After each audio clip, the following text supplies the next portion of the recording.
안녕하세요. 주스TV의 주스입니다. 대선 테마주 분석 2편 황교안 예상 후보입니다. 미래통합당 현재 당대표를 맡고 있고 이낙연 후보와 함께 강력한 대통령 후보로 지금 거론되고 있는 걸로 그렇게 알고 있습니다. 이 황교안 후보 자료를 정리한다고 오늘 녹화가 살짝 좀 늦었는데 다음부터는 좀 더 일찍 녹화해서 올릴 수 있도록 하겠습니다. 황교안 미래통합당 예상 후보는 검사 출신이라서 사실 선거 이력이 없더라고요. 그래서 이낙연 그 후보 같은 경우에는 제가 조사할 때 그 선거 날짜에 맞춰서 당선이 됐던 시점에 직후로 해가지고 주가가 어떻게 움직이는지를 보면은 좀 편했었는데, 사실 과거 이력을 다 살펴보니까 뭐 검사장, 뭐 법무법인 위원장 이런 것들이라서 사실 관련된 테마주가 그때 당시에 주목을 받아서 움직였을까라고 판단했을 때 저는 좀 아니라고 판단을 했고요.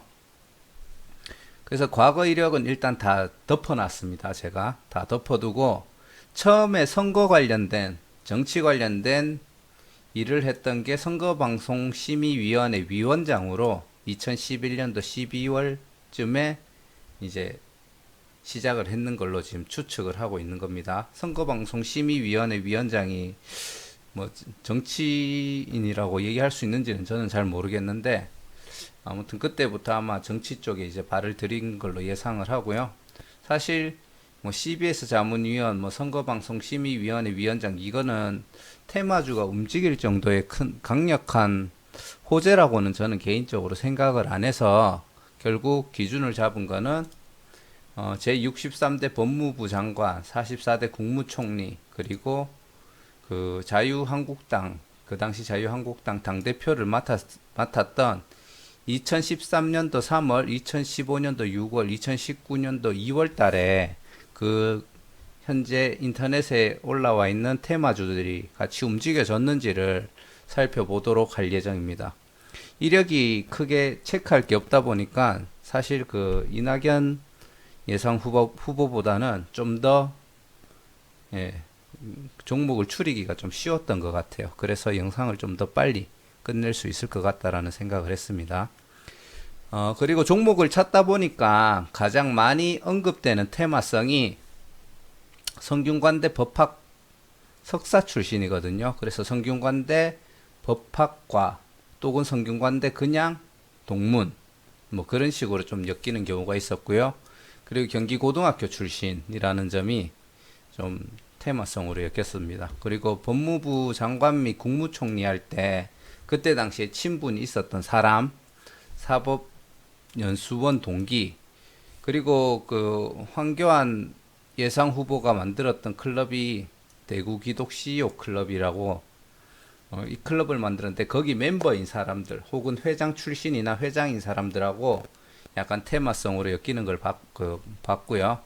그리고 국가지식재산위원회 위원장을 했었다고 하더라고요. 그래서 그 테마성으로도 엮이는 분이 있었고, 그 법무법인 태평양 형사 부분 고문 변호사 출신이랍니다. 그래서 뭐 다 때려치우고 법무법인 태평사 변호사 출신인 사람들하고 좀 엮이는 부분이 있었고요.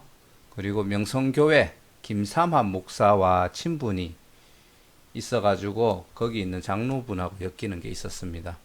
약간 기독교 쪽으로 아마 종교 활동이 있었던 것 같고요.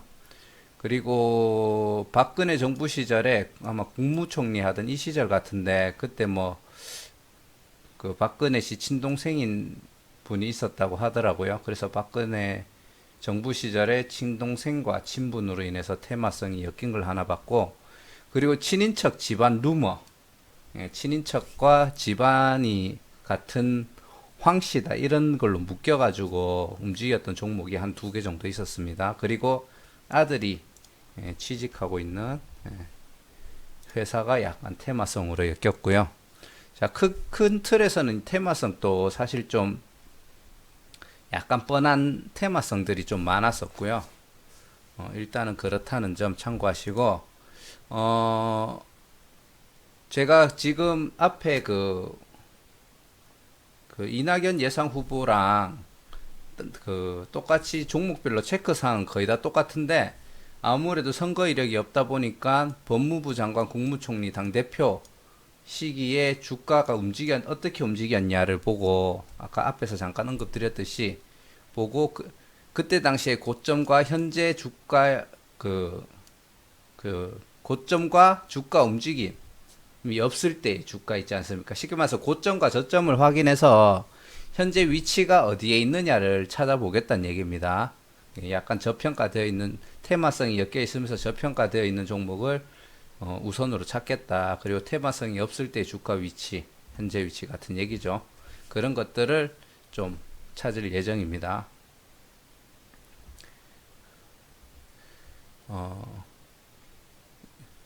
종목 같은 경우에는 똑같아요. 이제 높은 확률로 테마성이 죽지 않을 종목과 테마가 사라질 수 있는 종목, 뭐 사회이사, 감사 같은 거 있죠. 그런 것들로 분류를 했고 간단하게 한번 이야기해 보도록 하겠습니다. 첫 번째 종목은 국일신동인데 김경용 전 대표가 성균관대 동문이랍니다. 예.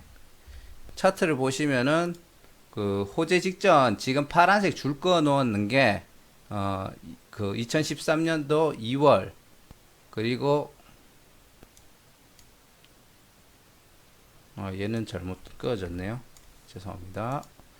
자, 2013년도는 지금 없는 것 같네요. 2015년도 6월이랑 2019년도 그 2, 3월쯤, 2월쯤 해가지고 차트가 어떻게 움직였느냐를 봤을 때 여기서는 크게 연관성이 좀 없는 것 같기는 해요. 그냥 흘러내리는 차트인데 그 당대표 당선된 고달에 차트가 크게 움직였죠. 물론 이게 다른 호재로 움직였을 수도 있지만 일단 그때 당시에 크게 움직였다는 차트만으로 지금 판단을 하는 거고 나중에는 왜 이 당시에 주가가 상승이 크게 있었는지 이달에 한번 확인해 볼 예정입니다. 일단은 연관성이 좀 있는 걸로 판단이 되어집니다.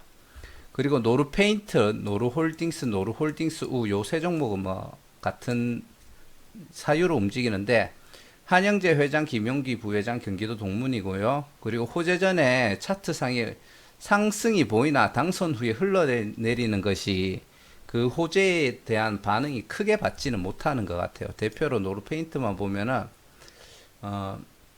요때가 뭐 아까 얘기 드렸던 호재들 뭐 법무부 장관, 국무총리 당대표가 됐던 시기인데 법무부 장관 됐을 때 그냥 횡보를 했고요. 심지어 그 전에 반등했다 흘러내려서 횡보를 했고 요때는 당선 직후에 반등이 나왔는데 바로 흘러내렸죠. 그리고 당대표가 된 직후에는 그냥 흘러내렸습니다. 그래서 약간은 연관성이 있는 것 같은데 조금 약해요. 그래서 강하게 이 종목을 들어가야겠다라는 생각은 잘 안 들지만 한 번 정도는 좀 지켜볼 예정입니다. 그리고 다음은 유인텍입니다. 장기수 대표가 성균관대 동문으로 호재전 전후로 차트가 하락을 했습니다. 그래서 보시면은 앞에서도 그냥 흘러내리는 차트 중에 그냥 하락을 했죠. 그 다음에도 하락을 하고 두 번째 국무총리 되기 전에 상승이 나오고 그 뒤에 좀 강력하게 상승을 이어가는 부분이 있었어요. 요때는 좀 연관성이 있는가라는 생각이 좀 드는 구간이긴 한데 요때 별 그게 없죠. 그 당대표가 되기 전에 살짝 반등이 나왔는데 그 후에 그냥 흘러내렸습니다. 그렇다 보니까 유인텍은 좀 크게 연관이 없는 종목이라고 판단을 해서 거르기로 했습니다. 저는 이 종목은 매매할 생각이 없습니다. 테마주로. 그 다음은 대구백화점. 그 구정모 대표이사가 대구 기독 CEO 클럽 회장이랍니다. 당대표가 된 후에 깜짝 반등이 좀 크게 나왔습니다. 그전에는 그 당선 직후에 이제 상승이 좀 나왔지만 그 국무총리죠. 국무총리가 된 직후에는 그냥 흘러내렸어요. 그 전에 반등이 살짝 있긴 했는데 근데 지금 보시면은 그 당대표가 됐을 때 갑자기 약간 그 길다란 몸을 만들면서 양봉이 나왔는데 그래서 살짝 대구백화점은 연관이 있을 수도 있지 않을까라고 판단은 됩니다. 근데 그 뒤에 너무 심하게 흘러내려서 일단은 한번 지켜는 보겠지만 크게 매매를 할지는 잘 모르겠습니다. 그리고 대형 포장, 그 권혁콩 회장이 성균관대 동문인데 호재 직전에 차트, 그 호재 직전후로 차트가 연관성이 좀 있는 걸로 보여집니다. 그래서 약간 파랗게 표시했는 게 좀 강하게 지켜보려고 생각하는 중인데, 그 차트 움직임 자체는 보시면 크게 뭐 급등이 있지는 않았었어요. 근데 그 처음에 국무총리, 법무부 장관이 되기 전에 그 전 차트를 보시면 진짜 그냥 기어다녔거든요. 횡보만 했는데 그 직전에 아마 그 전에 이슈가 나왔겠죠. 뭐 후보가 누가 있네 어쩌네 하면서, 그러면서 이때부터 움직인 게 아닌가. 그래서 강한 연관성은 없는 것 같은데 그래도 어느 정도의 관계는 있지 않나. 이 저점 대비하면 그래도 이게 가격이 얼마 안 돼서 그렇지, 보시면 안 보이네요. 아까 전에 몇 프로였더라. 보시면 그래도 저점 대비 고점이 한 3배 정도는 올랐어요. 3배 정도는 지금 올랐는 상태이기 때문에, 지금 위에까지 찍혔거든요. 3배 이상 올랐기 때문에 사실상 보면은 어느 정도의 움직임이 있지 않았나, 이렇게 지금 판단이 되어집니다. 지금 그렇게 생각하는 중이고요. 그래서 여기까지 하면 319% 정도 되죠. 3, 4배 정도 상승이 나왔던 종목이었기 때문에 그래도 어느 정도 연관이 있지 않나. 그리고 당대표 되기 직전에도 급등이 나왔죠. 그래서 대형 포장도 한번 지켜볼 예정이고요. 선거 때쯤 되면은 좀 더 큰 반등이 나올 수도 있지 않을까, 그렇게 생각하고 있습니다. 대주산업은 차트에 연관성이 없는 것으로 판단이 됩니다. 테마로 엮인 이유는 정은섭 대표가 경기고 동문, 이종순 사회이사가 경기고 동문 겸 명성교회 장로랍니다. 아까 얘기 드렸던 테마성이죠. 명성교회 장로 김삼환 목사와 그 황교안 그 예상 후보랑 친분이 있답니다. 네. 그래서 약간 엮였는데, 차트 잠깐 보시자고 하면은 그냥 당선 전후로 해가지고 흘러내리기만 거의 하고요. 이때도 흘러내렸죠. 차라리 이때쯤 뭔가 신호가 있었으면은, 그 시기가 이때쯤이었으면은 이게 호재 때문에 올라갔나 싶겠는데, 막상 호재가 있는 시점에는 차트가 거의 횡보를 하거나 살짝 내리막을 가고 있는 걸 볼 수가 있어요. 그래서 대주산업 같은 경우는 관계가 없다라고 개인적으로 판단을 내렸습니다. 그리고 높은 확률로 테마가 죽지 않을 종목 중 하나가 DY, 박인철 부사장이 대구 기독 CEO 클럽 멤버고요. 호재 전에 반응 없이 흘러내렸습니다. 똑같아요. 요 때는 그래도 좀 반등이 나왔죠. 근데 그 후에 흘러내렸고요. 이때도 살짝 반등은 나왔는데 흘러내렸고요. 이때는 당대표 할 때는 그냥 횡보죠. 뭐 잠깐 뭐 양봉이 하나 나오긴 했는데 이걸 가지고 엮기에는 조금 부족하지 않나, 그런 생각이 좀 들어서 DY도 안 보는 걸로 결정했습니다. 그리고 테마가 사라질 수 있는 종목 중에 갤럭시아 SM 이후동 사회이사가 태평양 그 변호사 있지 않습니까? 거기 파트너 변호사였다고 하고요. 차트에 관한 분석을 안 해놨네요. 차트는 이때는 크게 연관이 없어 보이는데 호재 직전에 반등이 나오고 호재 직후에 또 반등이 나오는 차트가 있었거든요. 그래서 좀 크게 강한 연관성은 없어 보이는데 그래도 약간 지켜볼 필요성은 있지 않나. 무엇보다 호재 전후로 조금 움직임이 있으면서 지금 저점에 와 있죠. 그래서 이 종목 같은 경우는 재무제표 보고 괜찮겠다 싶으면은 한번 그 대선 전까지 한번 들고 가볼 예정입니다. 그 덕양산업 박상일 감사가 사법연수원 동기 테마 이슈 전에 호재전이죠. 호재전에 큰 움직임이 있었으나 연관성은 없어 보인다. 제가 왜 이렇게 적었는지 한번 보도록 할게요. 그 호재전에 전후로 움직임이 없죠. 급반등이 나왔다가 그 다음 호재 때 맞춰가지고 그냥 흘러내리는 중입니다. 그리고 그 다음에도 횡보를 했죠. 그래서 크게 연관이 없어 보인다라는 얘기고요. 디젠스는 김병재 사회이사가 태평양 그 면허 변호사단이겠죠. 그 전문위원이고요. 차트 움직임이 연관이 없어 보인다. 이때는 살짝 횡보하다 그래도 우상향을 하기는 했네요. 이때는 그냥 흘러내렸고요. 이때는 그냥 옆으로 쭉 갔죠. 요거는 약간 매집의 느낌이 살짝 나는데 반등했다가 지금 다시 매집하는 듯한 느낌이 조금 있는데 요것도 한번 종목을 보기는 봐야겠네요. 근데 테마성으로 엮어가지고 매매할 것 같지는 않습니다. 그리고 마니커 이준보 사회이사가 경기고 동문입니다. 차트 반응이 좀 느리나 호재 후 상승이 있다. 이때 당선 직후에 횡보했죠. 이때 당선 직후에 하락했죠. 근데 그 다음에 반등이 꽤 컸어요.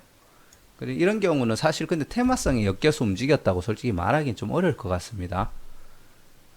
호재 직후에 거의 한 3-4달을 흘러내리다가 급반등이 나온 거라서 그리고 마지막에 그 당대표가 되고 난 다음에도 한 2달 있다가 급상승이 나왔죠. 그래서 급상승이 달아서 나왔기 때문에 혹시나라는 생각을 제가 하고 한번 봐야 되나 하고 지금 표시를 한 것 같은데 사실 큰 연관성이 없어 보이는 거는 사실인 것 같아요.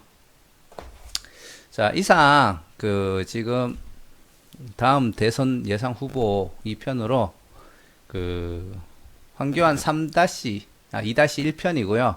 아마 이것도 2편, 3편까지 아마 만들 것 같습니다. 그리고 3편에 내가 접근할 종목이 어떤 게 되는지 다시 한번 더 정리해 드리도록 하고요.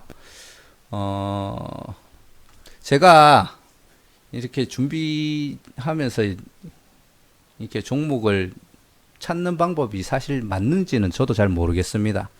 그냥 저는 이렇게 접근하고 있다라는 점을 알려드리려고 하는 거고요. 더 좋은 방법이 있으면은 그 방법을 댓글로 알려주시면은 그 다음 후보를 정리할 때는 참고해서 한번 영상을 만들어 보도록 하겠습니다. 자, 시청해 주셔서 감사하고요. 구독과 좋아요, 알람 설정 부탁드리겠습니다. 감사합니다.